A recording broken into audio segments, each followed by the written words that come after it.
இயற்கையாய் வாழ்வோம், இயற்கையோடு வாழ்வோம். நீங்கள் பார்த்துட்டு இருக்கிறது மக்கள் மருத்துவம் வலையொலி தொலைக்காட்சி. இயற்கை மருத்துவம் மற்றும் மாற்று மருத்துவ நிபுணர் மருத்துவர் இளந்தமிழன் இப்ராஹிம் பேசுகிறேன். என்னோட பழைய வீடியோ புதிய வீடியோ எழுதி பார்க்கணும்னா கீழே இருக்கிற பெல் பட்டன், பக்கத்தில் இருக்கிற சப்ஸ்கிரைப் பட்டன் ரெண்டையும் அழுத்துங்க. ஃபேஸ்புக், வாட்ஸ்அப்பில் மற்றவங்களுக்கு ஷேர் பண்ணுங்கள். நம்ம பார்க்குற விஷயம் என்னென்னு பார்த்தீங்கன்னா, ஒபிசிட்டி சம்மந்தப்பட்டது. அதாவது உடல் பருமன் அதிகமாக இருக்குது, இளைக்கணும், அதுக்கு என்ன பண்ணலாம் வீட்டு வைத்தியம்னு. என் சேனல்லையே பார்த்தீங்கன்னா மக்கள் மருத்துவம்னு யூடியூப் சேனலில் போய் பார்த்தீங்கன்னாலே ஒபிசிட்டிக்குன்னு தான் நிறைய மருத்துவ குறிப்புகள்லாம் போட்டிருக்கிறேன். கருவேப்பிலை வச்சு, தண்ணீர் வச்சு, உணவு முறைகளில், பயிற்சி முறைகளில் நிறைய போட்டிருக்கிறேன். ஒபிசிட்டி அப்படின்ற தலைப்புகளில் போட்டிருக்கிறேன். மருந்து மாத்திரை சாப்பிட்றவங்களுக்குலாம் ஒபிசிட்டி ஆகும், இந்த மாதிரி நிறைய விஷயங்கள் போட்டிருக்கேன். ஆனால் ஒரு காய், அந்த காய் சாப்பிட்டா ஒபிசிட்டிக்கு நல்ல சப்போர்ட் பண்ணும். வெறும் வயிற்றில் சாப்பிட்ணும்.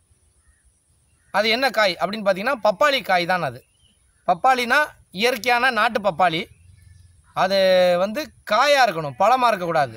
பழம் சாப்பிட்றது அது வேறு விஷயங்களுக்காக நன்மை, நிறைய சத்துக்கள் இருக்குன்னு. ஆனால் ஒபிசிட்டிக்கு பப்பாளி காய் பச்சையாக சாப்பிட்ணும்.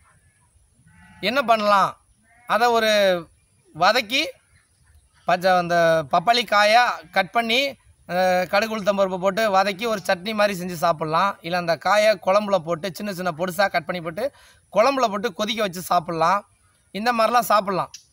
சாப்பிடும்போது உங்களுக்கு கண்டிப்பாக அந்த ஒபிசிட்டிக்கு நல்லா சப்போர்ட் பண்ணும்.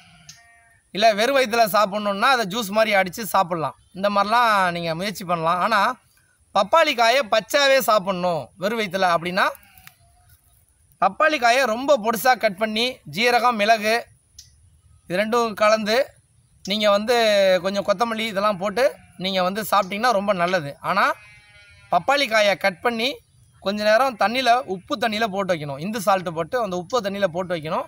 ஒரு அரை மணி நேரம் போட்டு வைக்கணும். அதுக்கப்புறம் அதை எடுத்து வடிகட்டி அதில் நான் சொல்கிற மாதிரி இந்த மிளகு, ஜீரகத்தூள் போட்டு, நீங்கள் கொத்தமல்லி போட்டு, நீங்கள் சின்னதாக கொஞ்சம் உப்புத்தூள் போட்டு நீங்கள் சாப்பிட்டிங்கன்னா பச்சாவே சாப்பிட முடியும்.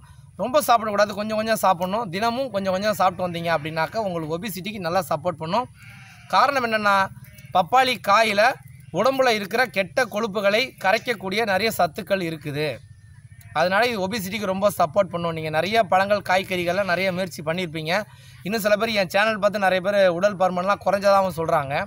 அந்த மாதிரி உள்ளவங்களாம் கூட இந்த மாதிரி விஷயங்களை இன்னும் நீங்கள் முயற்சி பண்ணும்போது, ஏன்னா நம்ம அடுத்தடுத்து ஏதாவது ஆராய்ச்சிகள் பண்ணிக்கிட்டே இருப்போம். அந்த ஆராய்ச்சிகளை நான் உடனடியாக அது சரின்னு பட்டால் அந்த பதிவுகளை காணொலிகளாக நான் தயாரித்து போட்டுருவேன். அது மாதிரி இப்போ கொஞ்சம் காலங்களுக்கு முன்னாடி ஆராய்ச்சி பண்ண ஒரு விஷயம் தான் இந்த பப்பாளி காய் சம்மந்தப்பட்டது. அதனால் ஒபிசிட்டி பிரச்சனை உள்ளவங்களுக்கு இந்த ஒரு காயை வச்சு கண்டிப்பாக உங்களுக்கு உடம்பு இறங்கிறதுக்கு, உடம்பு இளைக்கிறதுக்கு, உடம்புல தேவையில்லாமல் கொழுப்புகள் இருக்கிறதெல்லாம் கரையிறதுக்கு நிறைய வாய்ப்புகள் இருக்குது. இந்த வீடியோவை முயற்சி பண்ணி பாருங்கள். மற்றவங்களுக்கு இந்த வீடியோவை ஷேர் பண்ணுங்கள்.